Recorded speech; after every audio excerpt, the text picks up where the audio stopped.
I'm feeling really nervous because everyone's done extremely well. I can't believe I was able to make this technical dish in 60 minutes. I'm still really shocked, but really happy that I pushed through it today. Oh my God. Crack me open, she says. Tell us what you've done here. So I made my take on a Ferrero Rocher. It's got a bit of punch in the center, so when you crack it open, it should ooze out with passion fruit. Why? Why Ferrero Rocher? I took this as a memory because when I was a child, my mom, she'd always make sure that we're healthy. She would basically blitz up some grass and make me drink that for my health. Some what, sorry? Grass. Grass. Grass, yes. And, that was nice of her. And the promise after drinking it is that she'd give me a sweet treat. So this is sort of like my sweet treat. Luckily, you don't have to drink grass.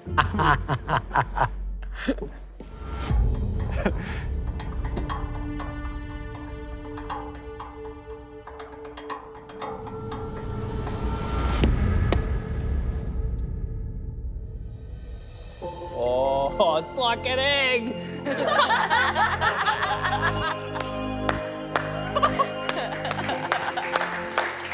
You're kidding. The childhood joy in your voice just said, it's like an I egg. didn't expect that. Oh my, she's really gets a wind up, doesn't she?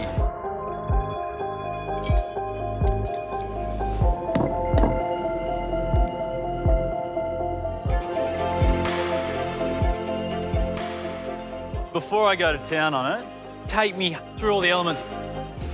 The outer layer is dark chocolate Tia Maria mousse, a burnt salted caramel, the passion fruit center, which is bitter chocolate soil on the outside, and it's coated in a hazelnut and chocolate crack.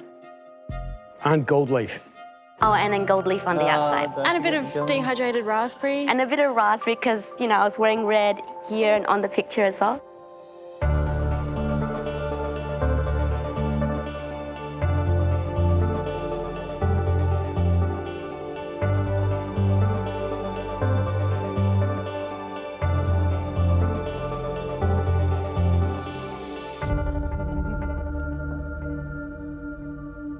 I've got to say, it doesn't taste anything like a Ferrero Rocher.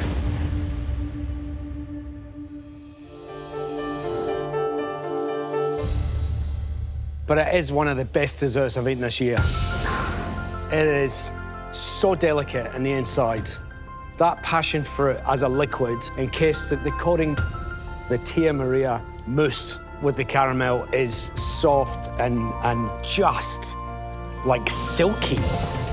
The coating with the nuts around the outside, fantastic. Bitterness in the mousse, beautiful plating. And the whole thing itself, structurally, in 60 minutes, like I don't get it. I don't understand. That's a dessert that I would love to have on my menu. And I'm sure Andy would be exactly the same. Well done. That is so stupid that you could even possibly think about doing that in 60 minutes. And it tastes good. The soft chocolate mousse was awesome, mate. But it's just made even better by the passion fruit surprise. You're a force, man. You're a real force. 60 minutes, it's crazy. Minds are blowing all over the place here. Memories can be bittersweet and very open to interpretation. And that's exactly what you've done here. This is a multi-layered wonder. Sometimes things that look beautiful leave us wanting a little bit more because they lack substance, but you are style and substance in equal heaping doses. Such a treat, so thank you. Thank you. Another contender for a top four, dare I say, yeah? Right.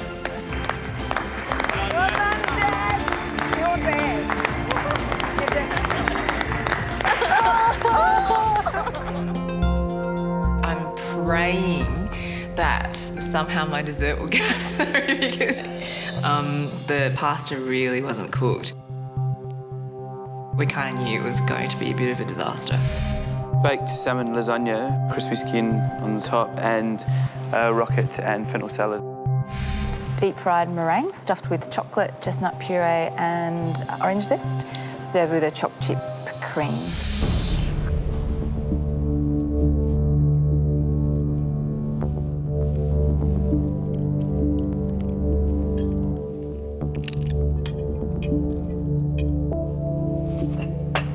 Pasta's not cooked. Stretchy, I don't have to eat it to know that, you know. It wasn't in the oven for long enough. Not very impressed, to be honest. Don't like it. Okay. Tastes like baby food with overcooked salmon folded through it. I still haven't learnt the art of simplicity, and sometimes I'm biting off too much. I love the sound of all that sugar cracking as you get into it. Sounds good.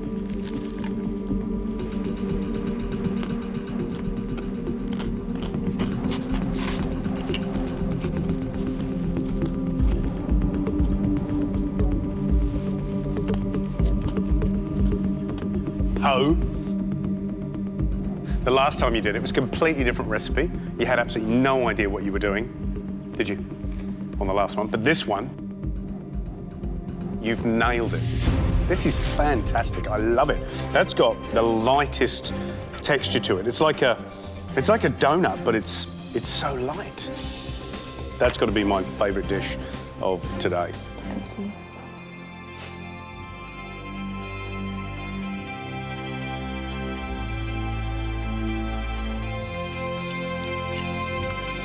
This is innovative, it's new to me, it'd be new for a lot of chefs that I know. It's delicious. Congratulations. Thank you, George. That's Christmas for me. I can't think of a way of improving it. And I was kind of really hoping that maybe they could see past Andre's failure with his dish. So I'm thinking we had a bad dish, but we had a really good dish. So maybe that'll pull us through. I don't know. Okay, so what's it going to be? Sweet or savoury?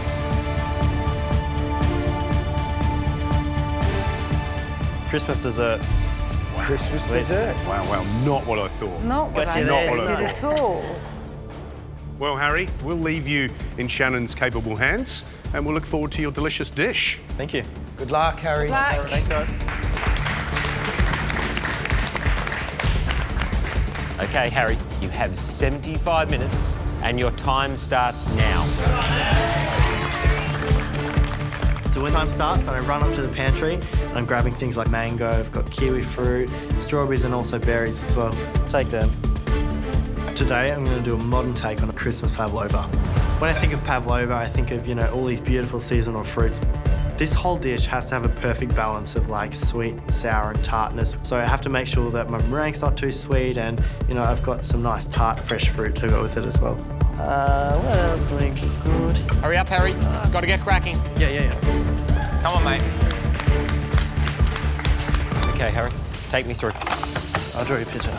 Yeah, good idea. First thing I've got to do is write down my idea. It's all in my head. So we got fruits and then a meringue base. So inside here, I'm going to have fresh fruit, white chocolate and lemon ganache, and then I'm going to do a berry compote. In my mind, I'm sort of seeing this pavlova sandwich.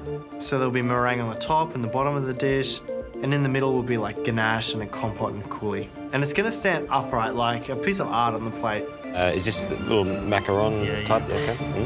The problem is Shannon doesn't look too impressed.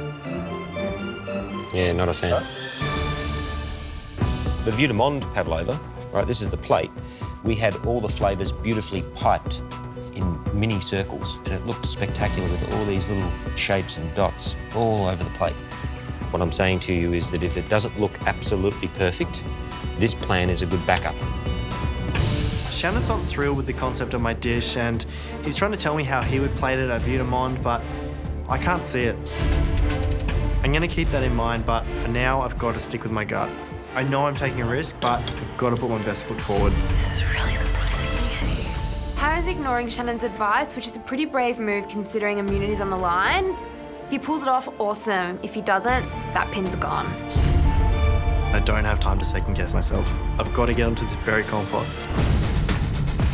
slice up some blackberries, I get them into a pan with some sugar and water, and then reduce that down and cook them out.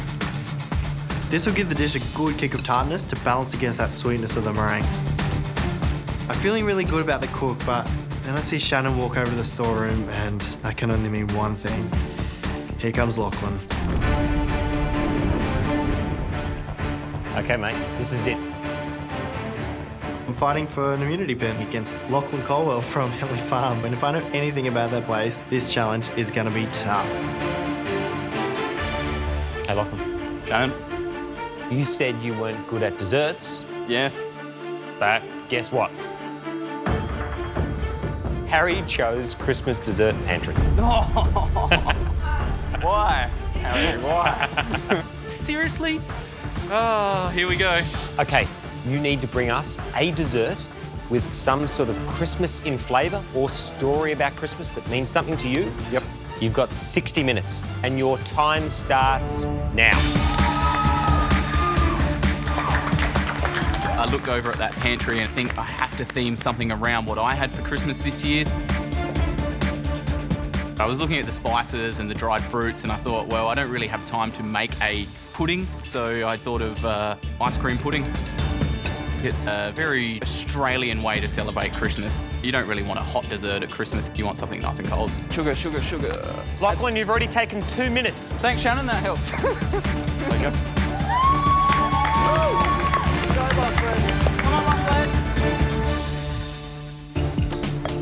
Shannon. Tell me what we're doing. I'm going to make a Christmas pudding ice cream because that is very much what we have at home Christmas time. Ironic, that's what I made this year. Oh, nice one. Yeah, what else is going around? I would like to use the fresh berries that are there because they look really good, and I'd like to temper some chocolate and do some shards or something like that. Great. Good luck. Thank you. So the first thing I do is get my egg, sugar and milk, cream and spices into a pot and get this anglaise started. My berry compote is looking great. I leave that aside, it's a plate up at the end. So I just get started on this Italian meringue. I'm taking the time to making sure that the meringue, my modern take on a Christmas pavlova, is perfect. There's no time to make a mistake if I want to win the immunity pin. I have to nail everything. This is not something where I can just, hope for the best and put up an average dish. I'm obviously fighting against one of the top chefs. My meringue's ready, so I get it into the piping bag and start piping it onto the trays to get it right into the oven. So presentation is going to have to go up a notch, particularly if you're going to be looking at competing with Lachlan, who obviously is a professional quality chef. I'm piping out my meringue and I have to be super precise. The shape of this is really, really important. These meringues are going to be the top and the bottom of my dish, so I have to get them right. I hope he squishes them. Harry's piping his meringues, but I'm a little bit worried about the shape. For his pavlova, he wanted to have a kiss-shaped meringue on top and a flat one underneath, but he's only piping kiss-shaped meringues, and if he doesn't realise soon, he's going to have to rethink his whole dish.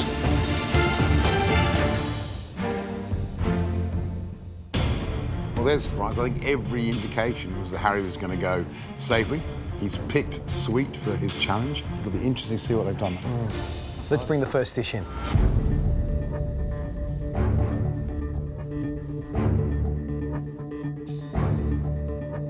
Christmas pavlova. Lovely. Thank you. Thank you. That looks amazing, doesn't it? Yes, and berries. Yeah. And cherries. Fantastic. I'm very, very excited. I think the real question is the sweet going to be balanced with enough tartness? Yeah.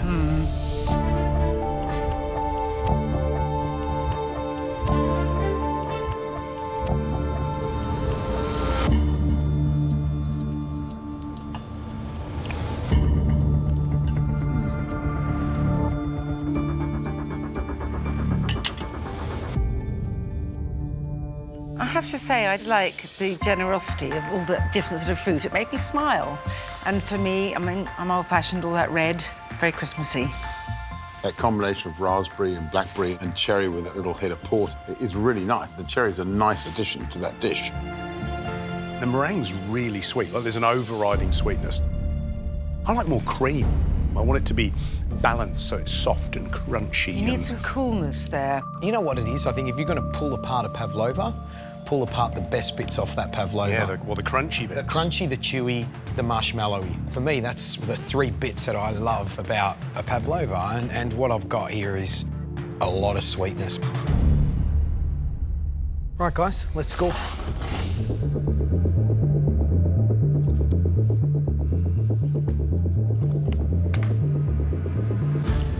Right, let's get the next dish in.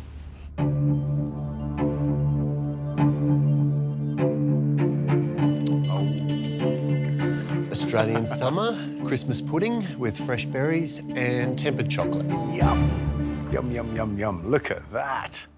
The idea of an Australian Christmas pudding and that looking fresh and light and white, it looks spectacular. And I think it's a really, really clever idea. Can't wait to see how that splits open, George. Yeah.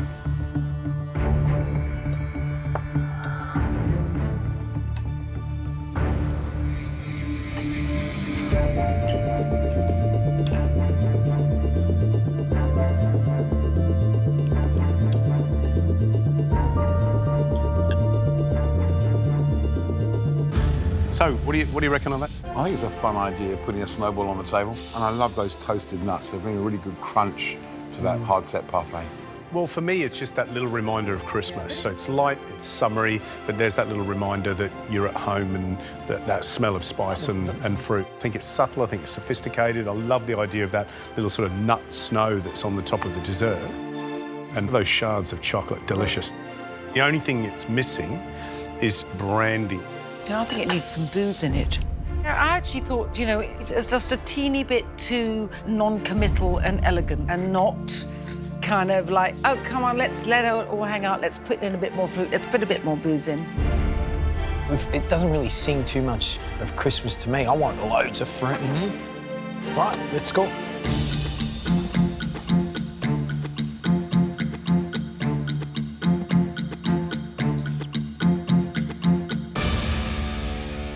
Well, it's tight. I mean, there are pluses and minuses and both, and not an awful lot in it. Having tasted both of those desserts, I'm a bit confused. I thought my scoring was going to be easy, and now it's pretty line ball, to be honest. I think I know which way my vote's going to go. I am interested to see which way Nigella's vote goes. I know which way it's going to go. It's tight, but I know push comes to shove. Can we just get out there and reveal quickly?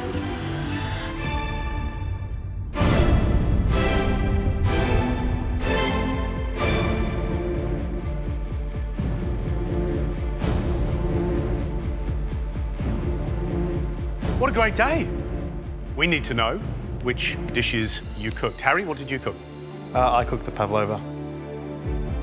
So, Lachlan, you... Leaves me with the Australian Christmas pudding. Okay, interesting. We'll put you out of your misery. Let's reveal the score, shall we? So, Harry, you got to know this. I love pavlova. It is actually my favourite thing to eat at Christmas time. You know, that crunchy meringue, cream, berries, summer fruits, nectarines, cherries, yum. If you'd have given me that, I would have given you 10 out of 10. But today, you missed the mark just a little. And that's why I gave you 6 out of 10.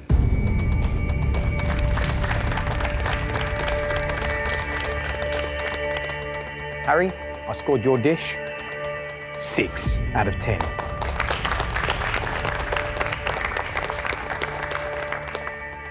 Well, Harry, I actually loved the tartness of the cherries and berries. I thought that was just right. I have scored you 7.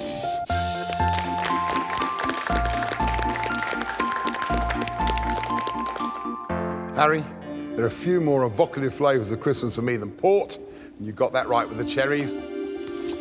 7 out of 10. Well, Harry, some mixed scores there, but that gives you a total of 26 points out of a possible 40. So, Lachlan, you need 27 or more if you're going to win this challenge. All right. Are you nervous, just out of curiosity? I am, yeah. I'm totally nervous. It's very different cooking in this kitchen, isn't it? Yeah, it is. Yeah, the time pressure is something that you still have in a normal restaurant, but not as tight as what this is. Interesting experience, isn't it? Well, Yeah. let's see how you did.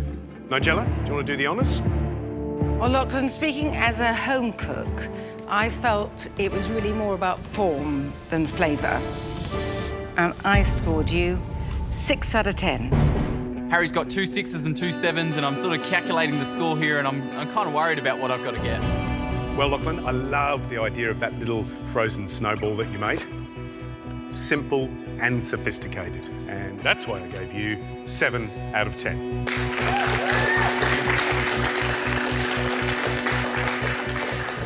Lachlan, I also scored your dish 7 out of 10.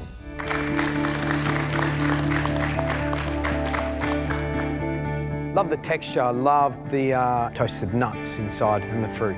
Well done. Thank you. So, Lachlan, you need 7 or more if you're going to win this challenge. All right. Standing here right now, I'm genuinely thinking I could be in trouble. Gee, Lachlan, close. Lachlan, what I loved about the dish was your use of nuts, those golden, crunchy nuggets in the snowball, the way you used the microplane to make that snow. And that's why I scored you 7 out of 10.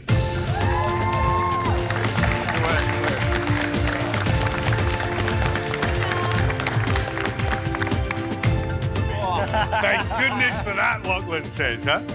Yeah, difficult. You know what, don't forget that these guys have been doing it for a few weeks now, so they're used to that timing, and it is slightly different from that professional kitchen. We really appreciate the fact that you've taken time out of the restaurant. Headley Farm is honestly one of our favourite restaurants in Australia, and you're doing an absolutely brilliant job, a superstar. So we hope to see you again soon in the MasterChef kitchen. So thank you, Lachlan. Appreciate it. Thank you. Great work. Cheers, mate. Good to see you, Lachlan. What an amazing experience being in the MasterChef kitchen. I'm pretty inspired meeting these guys that are potentially entering the industry, and they've already got such good understanding and good skill base.